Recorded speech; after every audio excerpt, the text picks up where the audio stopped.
네, 여러분, 반갑습니다. 바로 이어서, 지난 시간에 바로 이어서 강의를 진행하도록 하겠습니다. 우리는 이 복음서 연구에 있어서, 특별히 공간복음서의 구성의 그 과정을 아는 것이 굉장히 중요하다, 이렇게 말씀을 드렸죠. 이제 그걸 풀기 위해서 우리는 지난 시간에 여러 설을 이제 보았지만, 그런 설들을 다 이해하기도 어렵고 또 알 필요도 구태 없다고 저는 판단이 됩니다. 우리가 이제 신약을 읽을 때, 특별히 공간복음서를 읽을 때, 어떤 부분이 유사하고 어떤 부분이 그 유사함 속에서 다른가라고 하는 이 부분을 푸는 가장 적절한 그 가설입니다. 그러니까 우리가 신학을 하는 데 있어서는 이 가설을 너무 가볍게 여기면은 안 됩니다. 때로는 그 가설이 우리가 궁극적으로 알아야 되는 일종의 공간복음서 아니면 사도행전이면 사도행전, 요한계시록이면 요한계시록, 다 어느 정도는 우리에게 좀 도움이 될 때가 있거든요. 그래서 지난 시간에 저희는 이제 두문서설이라고 하는 그 기본에 대해서 저희가 이제 알았는데, 이 표를 여러분들이 보시면은 마가복음이 가장 먼저 쓰여졌고, 그리고 마태, 누가가 마가복음을 참조해서 썼고, 그리고 이럴 경우에는 삼중전성이라고 그랬죠. 마가와 마태, 누가 모두에게 나타나는 어떤 내용. 하지만 마가복음에는 없고 마태와 누가에게만 있는 내용을 우리가 어떻게 할 것인가. 그것은 이제 Q라고 하는 어떤 자료에서 발췌했다. 그 다음에 마태복음에만 있는 내용은 M 자료에서, 누가복음에만 있는 내용은 L 자료에서 라고 하는, 그래서 두 문서 가설이라고 하는 것입니다. 여기까지 이제 우리가 지난 시간 보았고, 오늘은 그렇다면 이제 우리가 그 다음 풀어야 될 부분이 있습니다. 바로 마가복음과 그 다음에 Q에 대한 내용인데요. 세 복음서, 뭐 요한복음까지 포함하면 네 복음서 중에서 어떤 복음서 가장 먼저 쓰여졌을까라고 하는 부분이죠. 그 부분을 이제 푸는 그 근간이 되는 이론이 이 문학적 관계라고 그랬죠. 그리스바흐가 마테우선서를 주장함으로써 이러한 어떤 이해가 사실 출발하기 시작을 했고, 그리고 그걸 근거로 해서 다양한 설득력 이론이 나오게 되었다. 그래서 학자 사이에서는 마가복음이 가장 먼저 쓰여진 것으로 보는 것이 이 문제를 푸는데 가장 적절하다, 이렇게 보았습니다. 그렇다면 이제 지난 시간에 이어서 우리는 어떤 근거 하에서 마가 우선서를 이야기할 수 있을까? 즉 마가복음 우선서를 이야기할 수 있을까를 저희가 보아야 된다라고 하는 것이죠. 그 근거를 제가 몇 가지로 좀 나누어서 설명을 드릴 테니까 이 부분들을 여러분들께서 좀 잘 이해하시면 좋겠습니다. 예, 첫 번째는 마가복음의 길이 문제입니다. 예, 마가복음이 상대적으로 짧다라고 하는 것이죠. 자, 여기에는 제가 메모는 안 했지만은 제가 말씀 좀 더 구체적으로 드리면은 공간복음서 중에서 마가복음이 가장 짧게 기록이 되어졌다. 661절이라고 그랬습니다. 지난번에 잠시 언급했죠. 마태복음은 1068절이고 누가복음은 1149절입니다. 내용 면에서 볼 때도 그때 통계를 제가 이제 말씀을 이제 드렸는데, 마가복음 내용에 상당 부분 80% 정도가 마태복음과 일치하고 있고, 또 60, 대략 한 60 정도 전후로 해서 누가복음과 일치한다라고 하는 그런 어떤 통계가 나옵니다. 내용 면에서 볼 때. 자, 이 사실은 마태와 누가가 마가복음을 주로 사용했을 것이고, 거기에다 또 다른 어떤 자료를 선택해 사용했을 것이다라고 하는 주장이죠. 이 주장은 역설적으로 마가가 마태나 누가의 복음서를 사용하여 많은 부분을 생략했을 것이다라는 주장보다 훨씬 더 개연성이 있다라고 하는 거예요. 마가복음에 있는, 제가 지난 시간에도 잠시 부분 좀 말씀드렸죠. 마가복음에 있는 아주 중요한 내용을 마태나 누가가 뺐다. 이 이론을 여러분들 한번 생각을 해보십시오. 그건 뭐 적절하지 않은 것 같습니다. 하지만 마가복음에 있는 내용을 근간으로 해서 그 중요한 내용들을 첨가했다. 마태나 누가가. 예, 이게 훨씬 더 설득력이 있는 내용이라는 것입니다. 마가우선서를 주장하는 사람들은요. 그렇다면 이제 이런 질문을 할 수가 있겠죠. 왜 마가복음에는 예수님의 그 중요한 탄생 이야기나 지난 시간에 잠시 보았던 산상수훈이나 또 주기도문에 대한 가르침이나 다양한 부활에 관한 기록이 없는 것을 없잖아요. 우리가 어떻게 설명할 수 있는가라고 하는 거죠. 그래서 마태나 마가가 이 기록들을 마태나 마가가 이 기록들을 마가의 자료에다가 넣었다는 설명이 마가가 그런 광범위한 내용들을 생략할 것이다라고 하는 설명보다 훨씬 더 설득력이 있다라고 하는 것이죠. 제가 말씀 잘못 드렸는데 마태나 누가가 이 기록들을 마가의 자료에다 넣었다라고 하는 설명이 마가가 그런 광범한 내용들을 생략했을 것이다라는 설명보다도 훨씬 설득력이 있게 된다라고 하는 것이죠. 아까 제가 설명드렸습니다. 마태가 그 내용들, 중요한 내용들을 자기 자료 근간으로 해서 누가 역시도 마찬가지로 넣었다라고 하는 것. 그래서 뭐 길이 문제지만 또 중요한 내용까지 다 감안해서 보자면 마태와 누가는 마가복음의 이 짧은 내용을 보충해서 썼을 것이다 라고 하는 것으로 설명할 수 있고요. 또 마태와 누가는 마가복음의 순서를 따르고 있고 마가복음 대부분의 내용들을 포함하고 있다라고 그렇게 정리할 수가 있습니다. 자, 두 번째로 넘어가서 첫 번째 마가복음 짧다라고 하는 것이고 또 길이 문제와 관련된 부분이고요. 두 번째로 우리가 볼 내용은 마가복음의 어떤 열등한 헬러 표현이다라고 그렇게 말할 수가 있습니다. 여기 이제 영어로 Mark's poor writing style이라고 적어놨는데요. 이건 이제 어떤 의미냐 하면은 우리는 한글로 보면 실질적으로 그와 같은 내용들을 다 이해하기는 어렵습니다. 영어도 그런 것 같고요. 근데 헬라어를 보면은 우리가 어떤 글이 굉장히 잘 표현되었다라고 하는 것과 그러지 않다라고 하는 것을 어떻게 비교하는가.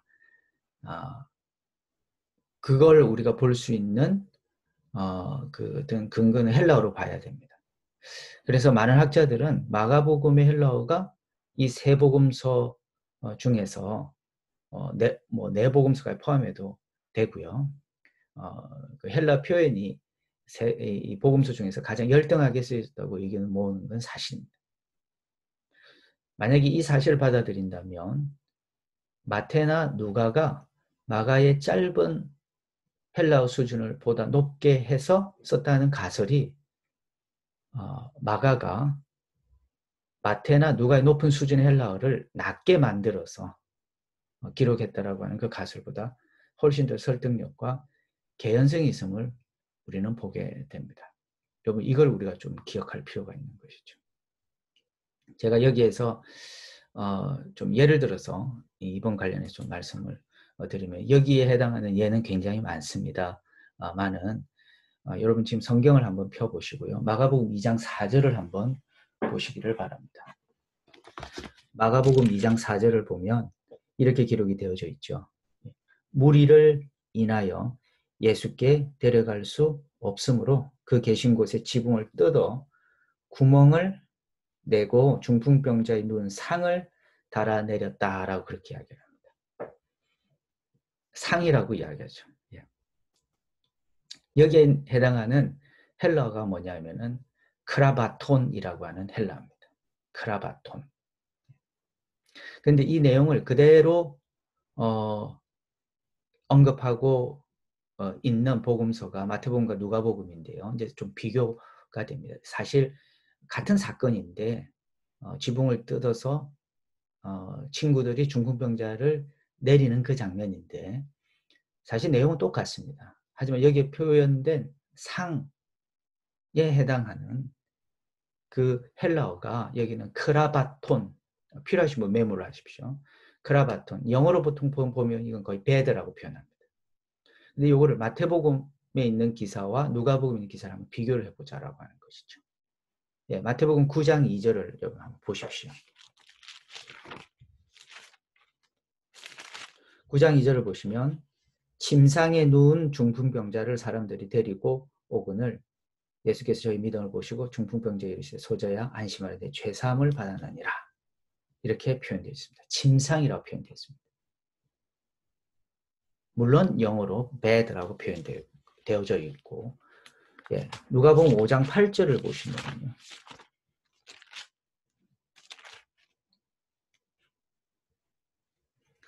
누가복음 5장 18절을 보십시오. 한 중풍병자를 사람들이 침상에 메고 와서 예수 앞에 들여놓고자 하였으나, 마태복음처럼 여기도 침상이라고 한글로는 기록되어져 있습니다. 근데 흥미로운 것은 여기에 나와 있는 헬라어가, 한글은 침상이지만 여기에 해당하는 헬라어가 클리네라고 하는 헬라어가 쓰여집니다. 자, 마가복음은 어떤 헬라어라고 그랬죠? 네, 크라바톤. 하지만 마태나 누가복음에는 이걸 클리네라고 그렇게 기록을 합니다. 클리네하고 크라바톤은 어떤 차이가 있을까? 자, 그래서 이제 이 용어가 일반 문헌 같은 데서 어떻게 그 당시에 쓰여졌는가를 학자들은 연구를 해봅니다.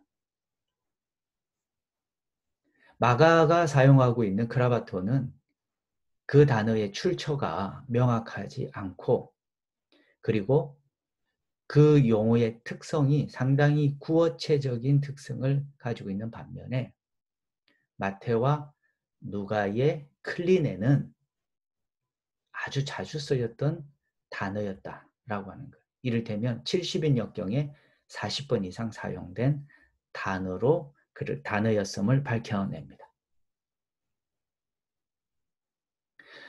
마가는 이처럼 어떤 단어를 표현한다든지 어떤 문구를 표현한다든지 할 때에 우리가 좀 이따 더 보겠습니다만은 그 당시 자주 쓰지 않은 어떤 단어 혹은 우리가 글을 쓸 때는 구어체 표현을 최대한으로 절제하고 문어체식으로 쓰는데 마가는 상당히 구어체적인 표현을 씁니다.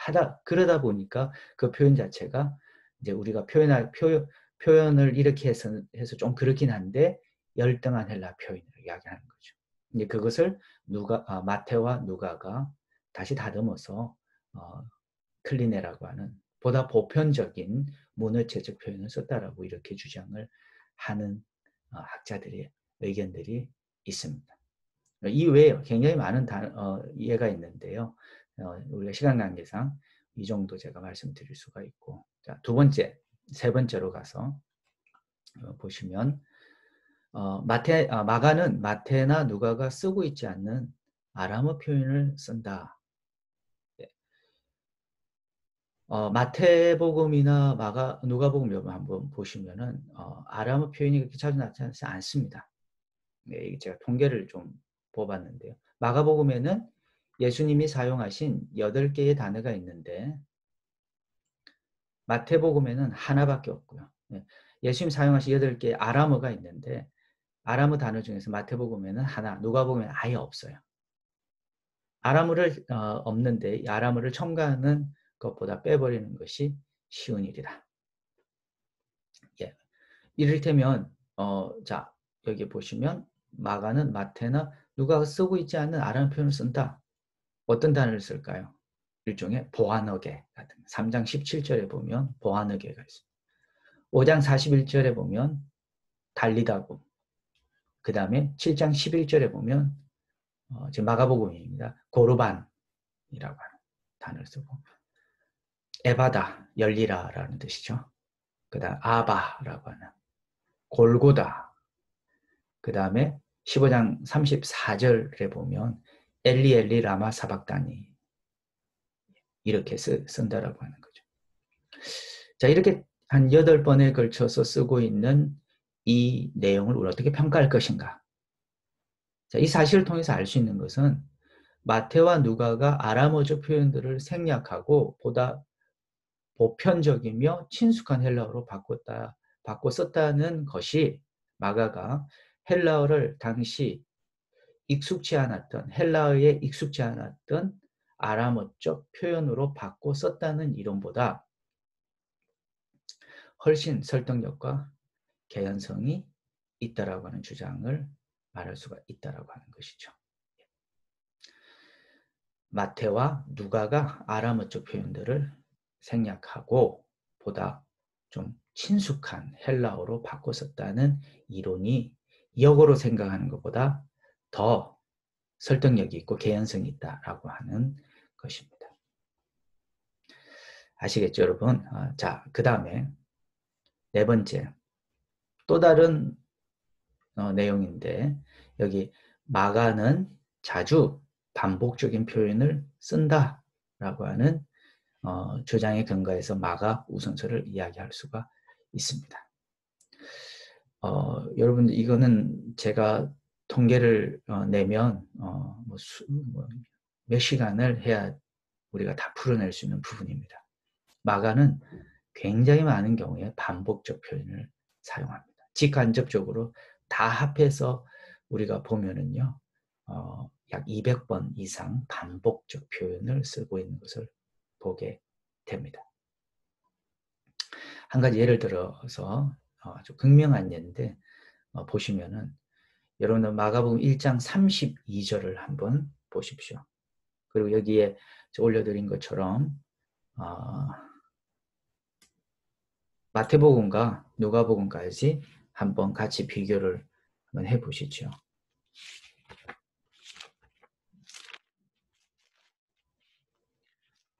마가복음 1장 32절을 보시면은 이렇게 표현되어 있습니다. 저물어 해질 때에 모든 병자와 귀신 들린 자를 예수께 데려오니 이렇게 이야기를 하죠. 저물어 해질 때에 여러분 여기서 저물어 해진다라고 하는 거 영어로 표현하면 at evening when the sun had set 저녁이면 해는 저절로 저물죠. 지지요. 근데 여기에는 한글 표현에 저물어 해질 때에라고 표현되어 있습니다. 반복적 표현이죠. 자, 마태복음에는 이걸 어떻게 표현하고 있을까? 마태복음 8장 16절을 보시면 자, 한번 다 찾아보십시오. 어떻게 표현되어 있냐면 저물매 사람들이 귀신 들린 자를 많이 데리고 예수께 오거늘 이렇게 표현되어 있습니다. 저물매라고 적혀 있죠. 저물매. 네, 반복된 내용을 마태는 그냥 한 번에 표현합니다. 한 표현으로 그냥 정리를 합니다. 저물매. 누가복음 한번 확인해 볼까요? 누가복음 4장 40절을 보시면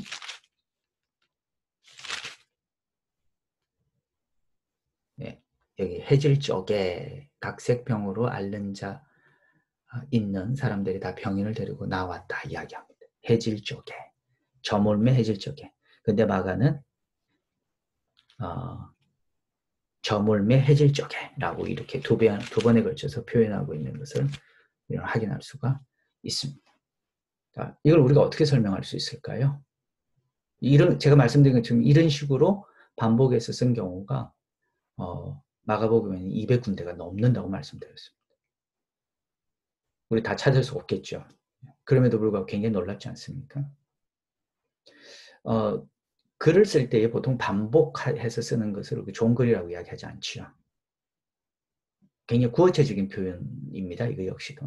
자, 우리가 이걸 좀 이해를 하면 구어체적으로 표현되어 있는 것을 마태와 누가가 다시 재정리해서 그거를 그냥 한마디로 독자들에게 썼다라고 하는 것과 그리고 이걸 역으로 생각을 해서 마태와 누가가 한 표현으로 저물매 혹은 해질적이라고 했는데 마가가 요거를 뭐 이 사람들이 왜 이렇게 표현했어? 우리가 조금 더 반복적으로 표현해. 마가가 바보가 아닌 이상 이렇게 하지는 않았겠죠. 네. 여러분 이거 두 개를 비교 한번 해보십시오. 어떤 것이 더 설득력이 있는지. 그래서 학자들은 사실은 마가복음의 이런 약간 뭐 좀 반복적이고 약간 표현에 있어서 다소 구어체적인 표현들을 마태와 누가가 재정리해 썼을 것이다라고 그렇게 주장을 합니다. 이 부분과 관련해서 마가복 순서로 관련해 가지고 마지막으로 볼 내용은 예수님의 그 어떤 감정 표현에 대한 어떤 정도를 우리가 한번 볼 필요가 있습니다. 여러분들이 또 마가복음을 읽으시면 예수님의 감정 표현들이 인간적 감정 표현들이 마태와 누가복음과 비교해서 볼 때 굉장히 강하게 나타납니다. 때로는 그래서 그것이 수정되고 생략되는 그러한 모습을 볼 수 있죠. 이거는 여기 보시면 예수에 대한 경외심이 후대 점정되었다라고 하는 증거를 보여주고 있다라고 합니다. 여러분 이거는 우리가 시간 관계상 찾지는 않겠습니다만은 예를 들면 마가복음 10장 14절입니다. 내용은 우리가 잘 아는 내용인데요. 마태복음 19장에도 나오고 누가복음 18장에도 나오는데 이 내용은 어떤 내용이냐면은 예수님이 화를 내시는 장면인데 제 아이들이 예수님을 만나기 위해서 옵니다. 그럴 때 제자들이 그 길을 가로막지요. 마태복음과 누가복음에는 예수님 화를 안 내십니다. 그러나 마가복음 10장 14절을 보시면 예수님께서 그러니까 마가복음에 표현된 예수님이죠. 예수님이 분이 여겼다라고 그렇게 이야기해요. 여기 화를 내셨다라고 하는 게 영어로 get angry 하셨다라고 하는 게 예수님의 감정 표현이 이렇게 아주 적나라하게 드러나는 게 마가복음이죠. 그래서 화도 내시고 3번에 걸쳐서 예수님 마가복음에 화를 내시는데 그리고 눈물도 흘리시고 피곤해 하시기도 하고 뭐 등등 아주 적나라하게 예수님의 감정들이 표현되어 있습니다. 이와 같은 것들이 마태복음이나 누가복음으로 오게 되면은 훨씬 더 정제가 되어서 나타나는 것을 보게 됩니다. 이 부분도 한번 보시면 우리가 역으로 괜히 화 안 내시는 예수님을 마태나 그러니까 화 안 내신 예수님을 마태나 누가의 화 안 내시는 예수님에 대해서 마가가 화를 내게 하셨다라고 하는 것보다 마가복음에 분이 여기셨던 그 예수님을 여기에 표현한 것처럼 예수에 대한 경외심이 후대에 점정하였다는 어떤 증거로서 설득력있게 주장하는 것이 훨씬 더 후자가 설득력이 있다라고 하는 거죠. 이런 근거에서 우리는 마가복음 우선서를 주장할 수가 있습니다. 이 이론이 모든 사람들, 100%의 사람들 다 받아들이는 것은 아니지만 그래도 상당수의 신약학자들은 이 이론을 마가우선설의 이론을 받아들입니다. 아까 말씀드린 것처럼 이제 마지막으로 마태나 누가는 마가복음에 없는 내용을 공유하고 있다라고 하는지 이걸 어떻게 해석할 것인가로 관련해서 이건 Q 문서 이론을 이야기합니다. 그래서 이것도 불완전은 하지만 Q라고 하는 것은 독일어인데 그벨레라고 하는 거죠. 소스, 즉 자료라고 하는 것에서 땄고 그러니까 일종의 가상의 자료가 있었을 것이다라고 하는 것이죠. 그래서 공통자료라고도 이야기를 합니다. 이 주장을 처음 말하는 사람이 바이스라고 하는 학자고 1838년에 마태와 누가는 마가복음과 더불어서 또 다른 자료를 사용했을 것이다 라고 하는 주장을 펼치게 됩니다. Q에 대해서는 아주 쉽게 여러분들이 이해하기 위해서는 Q가 뭘까라고 할 때 그때 지난 시간에 제가 말씀드린 것처럼 우리가 신약 공간복수 읽다 보면 빨간 글씨로 되어져 있는 부분들을 따로 표기해 놓은 성경들이 있습니다. 거기에 상당수가 거기에 있는 상당수의 내용이 바로 Q 자료에서 가져왔을 것이다. 그래서 일부 학자들은 Q는 원래 없는데 우리가 발견할 수도 없고 지금 존재하지도 않은 것인데 뭐 그런 이론을 여기서 괜히 우리가 말할 필요가 있나 이렇게 주장하는 사람들도 없는 건 아닙니다. 하지만 제가 아까 말씀드린 것처럼 여기에 나와 있는 이 내용들 즉 이 마가우선설과 Q 문서설 동시에 그래 합쳐서 이제 우리가 두 문서설이라고 이야기하는 이 내용들을 어느 정도 마음에 담으면 공간복음서 훨씬 잘 읽히기도 하고 이해가 됩니다만은 그러지 않은 채 하면 혼란스럽고 또 설명하기 어려운 부분들이 굉장히 많습니다. 앞에서 우리가 본 공간복음 문제죠. 이 부분을 풀어내는 데 있어서. 그래서 현재로서는 이제 Q의 어떤 존재에 대해서 유무를 따지기보다 그 한 가설을 우리가 어느 정도 좀 마음에 두고 이해하는 것이 좋을 것 같고요. 곁들여서 마지막으로 이 Q에 대해서 여러분들 조금 더 자세하게 알고 싶으면은 우리 텍스트북 복음서 개론에 보면 이 Q에 대한 설명이 더 구체적으로 잘 나와 있습니다. 예, 그래서 좀 읽으시고 이번 기회에 이 도문서설 이론에 대해서 확실하게 이해하셨으면 좋겠습니다. 예, 여기까지가 이제 우리 온라인 강의 이제 2주분치 마무리하도록 하겠습니다. 여러분 3주에는 우리가 이제 어떻게 될지 모르지만 이제 그때까지 건강에 또 잘 지내시기를 바랍니다. 수고하셨습니다.